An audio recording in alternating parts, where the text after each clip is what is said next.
కొమరం భీం జిల్లా కాగజ్ నగర్ పట్టణంలో అక్రమ కట్టడాలపై కొరడా జులిపించారు పురపాలక అధికారులు. నాలాపై నిర్మించిన పాఠశాల భవనాన్ని పోలీస్ బందోబస్తు నడుమ కూల్చివేశారు. ఉన్నతాధికారుల ఆదేశాల మేరకు జేసీబీతో భవన నిర్మాణాన్ని కూల్చివేశారు. నాలాల కబ్జా చేస్తే ఊరుకునేది లేదని అధికారులు హెచ్చరించారు. ఎలాంటి అక్రమ కట్టడమైనా కూల్చివేస్తామని పురపాలక కమిషనర్ అంజయ్య తెలియజేశారు.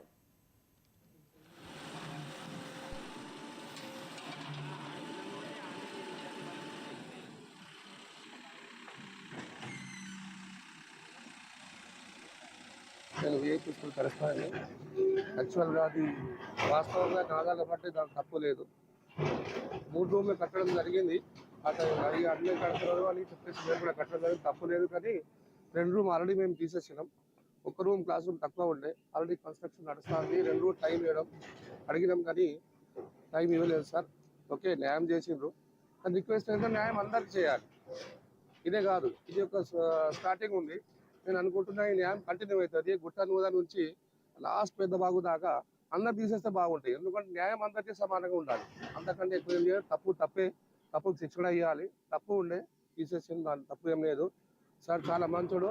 ఇవాళ నుంచి అన్ని మొత్తం తీస్తారు కావచ్చు అని ఎక్స్పెక్ట్ చేస్తుంది. Thank you. పర్మిషన్స్ పెట్టినా, పర్మిషన్స్ ఉన్నాయి కానీ పర్మిషన్స్ బఫర్ జోన్ లేదు.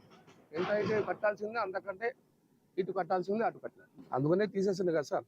కరెక్ట్ ఉంటే తీయకపోయింది. ఆల్రెడీ తీసేసినాం. 2 రోజులు మేము తీసేసినాం. 2 రోజులు టైం అడిగినాం సార్ తీసేస్తామని, కానీ ఆ 2 రోజులు టైం ఇవ్వకుండా తీసేస్తాం.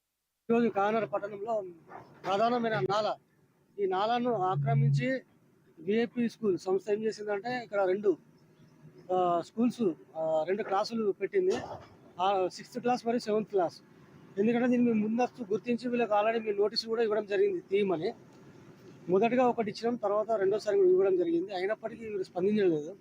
ఇప్పుడు వచ్చేది వర్షాకాలం కాబట్టి ఆ పిల్లర్లు కూలి పిల్లలు చాలా ప్రమాదం జరిగే పరిస్థితి ఉంది. కాబట్టి మేము అర్జెంటుగా, ఎందుకంటే మా జిల్లా కలెక్టర్ గారి ఆదేశాల ప్రకారంగా ఇట్లాంటి ఏమైతే ఇట్లా నాలాల మీద ఉన్నాయో వాటి తీయడానికి మేము మా టౌన్ ప్లానింగ్ సిబ్బందితోటి ఈ యొక్క కార్యక్రమం నిర్వహిస్తున్నాం. ఈ ఒక్క కట్టడాన్ని కూల్చేస్తున్నారా? ఇంకా నాల మీద ఉన్న మిగతా కట్టడాలను కూడా కూల్చేస్తున్నారు? నాల మీద ఇలాంటి కట్టడాలు ఏమున్నా ప్రజలకు అవస్థ అవుతుంది అన్నప్పుడు అట్లాంటి నాలాల మీద ఉన్న కట్టడాలను కంపల్సరీగా తొలగిస్తాం. మధ్య అధికారులు నోటీసులు ఇచ్చినప్పటికీ కూడా కట్టడాలు కొనసాగిస్తున్నారు, ఇంకా నిర్మిస్తున్నారు. వాటిని ఎందుకు కట్టుకోలేకపోతున్నారు? లేదు, తప్పనిసరిగా వాటిని కూడా మేము తగిన చర్యలు తీసుకుంటాం. ఎందుకంటే ఇప్పుడు దీని ద్వారా మొదటిగా వీళ్ళకు, ఎందుకంటే ఇప్పుడు చిన్న పిల్లలు ఉన్నారు కాబట్టి ఇది ఫస్ట్ ప్రియారిటీ ఇచ్చినాం.